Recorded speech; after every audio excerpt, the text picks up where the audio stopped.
News 24 channel में आपका जलगांव मार्च India से स्वागत करता हूं। खबरों की बात सच्चाई के साथ हमेशा नई नई खबरों के लिए आपको अपने चैनल को सब्सक्राइब करें, बेल का बटन दबाइए, लाइक्स, कमेंट्स और शेयर करना न भूलें। कोरोना की महामारी में संसर्ग से बचने के लिए घर में रहे, सेफ रहे, बहुत जरूरी काम होने पर घर से बाहर निकले। दुनिया की 10 बड़ी अहम व ताजा तरीन खबरें। इकोनॉमी को पटरी पर लाने की कोशिशों को लगा झटका। जीडीपी में 9.5% तक गिरावट संभव। इंडियन इकोनॉमी को लेकर रेटिंग एजेंसी इक्रा ने जो रिपोर्ट जारी की है वो भयावह है। कोरोना महामारी के कारण देश की इकोनॉमी पर कितना बुरा असर हुआ है इसका अभी तक ठीक ठाक अंदाजा नहीं लगाया जा सकता। हालांकि स्थिति की गंभीरता का अनुमान इसी से लगाया जा सकता है कि तमाम रेटिंग एजेंसियां जीडीपी में गिरावट के अनुमान को बढ़ाती जा रही है। इसमें IMF भी शामिल है। घरेलू रेटिंग एजेंसी ICRA का मानना है कि वे वित्त वर्ष 2020-21 में जीडीपी में 9.5% तक की गिरावट आएगी।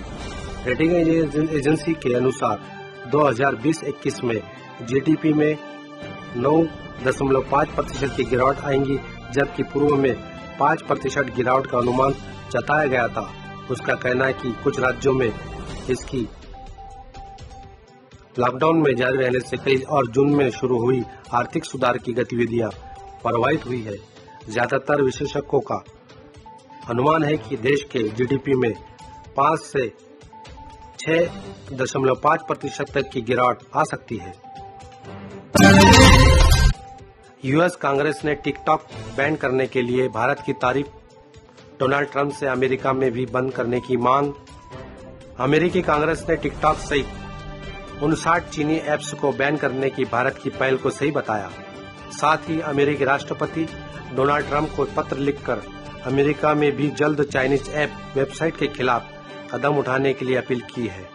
चीन की कम्युनिस्ट पार्टी से जुड़े टिकटॉक और अन्य सोशल मीडिया मंचों पर प्रतिबंध लगाने की प्रशासन की कोशिशों का समर्थन करते हुए सांसदों ने ट्रंप को पत्र लिखा है। पत्र में सांसदों ने कहा कि इन लोकप्रिय ऐप्स की डेटा एकत्रित करने की प्रक्रिया चीन के उन सख्त साइबर सुरक्षा कानूनों से जुड़ी है। इसमें चीन में काम कर रही सभी कंपनियां, जिनमें टिकटॉक भी मूल कंपनी बाइटेडांस भी है, शामिल है। उन्हें CCP अधिकारियों के साथ उपभोक्ताओं के डेटा साझा करने पड़े हैं। यह अमेरिका की राष्ट्रीय सुरक्षा के लिए बड़ा खतरा है। कोरोना वैक्सीन पर जंग। अमेरिका, ब्रिटेन, कनाडा ने रूस पर लगाया रिसर्च चोरी का आरोप। कोरोना संकट से जूझ रही पूरी दुनिया जहां वैक्सीन का इंतजार कर रही है, वहीं अमेरिका, ब्रिटेन, कनाडा और रूस के बीच एक अलग ही खेल शुरू हो गया है। अमेरिका, ब्रिटेन और कनाडा ने आरोप लगाया कि रूस उनकी कोरोना वैक्सीन रिसर्च की जानकारी चुरा रहा है। तीनों देशों का दावा है कि सरकार द्वारा समर्पित रूसी हैकर कोरोना वैक्सीन के शोध में जुटे मेडिकल संगठनों और यूनिवर्सिटी पर साइबर हमले पर रिसर्च चुराने की कोशिश कर रहे हैं। तीनों देशों ने संयुक्त बयान में कहा कि APT29 कोजी बियर नाम के हैकिंग ग्रुप ने उनके शोध से जुड़ी जानकारी चुराने का अभियान छेड़ रखा है। हालांकि रूस ने इन आरोपों को बेबुनियाद बताया है, इनकार किया है। ऑक्सफोर्ड विश्वविद्यालय के अनुसंधानकर्ताओं को कोरोना वैक्सीन विकसित करने में सफलता मिलने की बड़ी उम्मीद। इसके बाद अनुसंधान के सफल होने की उनकी उम्मीद बढ़ गई है।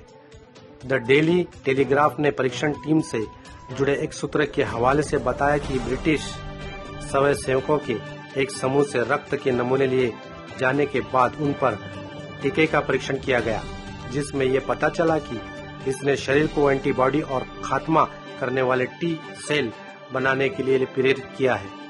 ये खोज काफी महत्वपूर्ण है क्योंकि अलग अलग अध्ययनों में ये सामने आया है कि एंटीबॉडी के कुछ ही महीनों में खत्म हो सकती है, जबकि T सेल कई साल तक बने रहते हैं।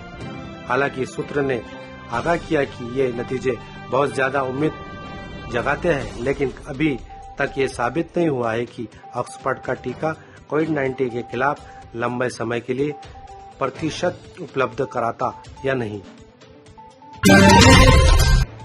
भारत में कोरोना के मामले 10 लाख के पार, 25,000 से अधिक की मौत, 6 लाख से ज्यादा स्वस्थ। भारत में वैश्विक महामारी कोरोना वायरस का प्रकोप निरंतर बढ़ता जा रहा है और अब तक 25,400 से अधिक लोगों की इसके कारण मौत हो चुकी है तथा इससे संक्रमितों मरीजों की संख्या बढ़कर 10 लाख से ज्यादा हो गई है। इसमें से 70% संक्रमण के मामले महाराष्ट्र, तमिलनाडु, दिल्ली और गुजरात से है। कोरोना वायरस के वैश्विक आंकड़ों पर नजर रखने वाली वेबसाइट वर्ल्डोमीटर्स के मुताबिक गुरुवार 16 जुलाई रात करीब 9:15 भारतीय समयानुसार तक कुल 25,414 लोगों को इस महामारी ने अपनी जान गंवानी पड़ी है, जबकि कोरोना वायरस के संक्रमित मामलों की देश में कुल संख्या 10,01,838 हो गई है, जिसमें से 6,20,154 लोग संक्रमण मुक्त हो चुके हैं। महाराष्ट्र में लोग कोरोना के रिकॉर्ड 8,641 नए केस। महाराष्ट्र में बृहस्पतिवार 16 जुलाई को कोविड-19 के एक दिन में सर्वाधिक 8,641 नए मामले सामने आए और इसके साथ ही प्रदेश में कुल संक्रमितों की संख्या बढ़कर 2,84,281 हो गई। इससे पहले प्रदेश में 11 जुलाई को एक दिन में सबसे ज्यादा 8,139 मामले सामने आए। विभाग ने कहा कि बृहस्पतिवार को 266 कोविड-19 मरीजों की मौत, साथ ही प्रदेश में इस बीमारी को जान गंवानी पड़ी है।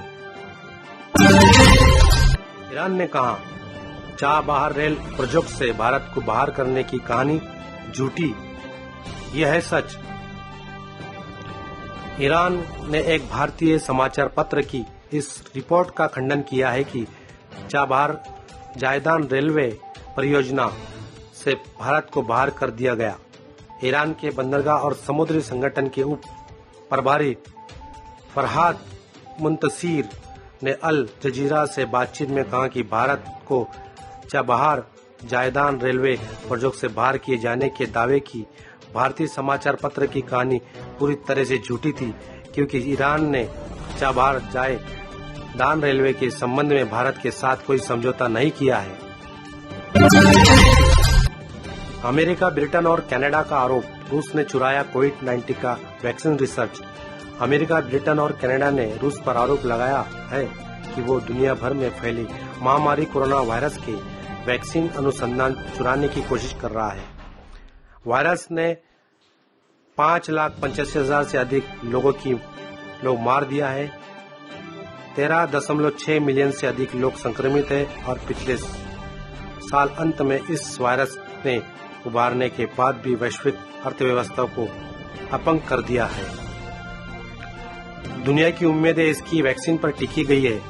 इधर ब्राजील ने घोषणा की है कि वो 2 मिलियन पुष्ट मामलों को पार कर गया है।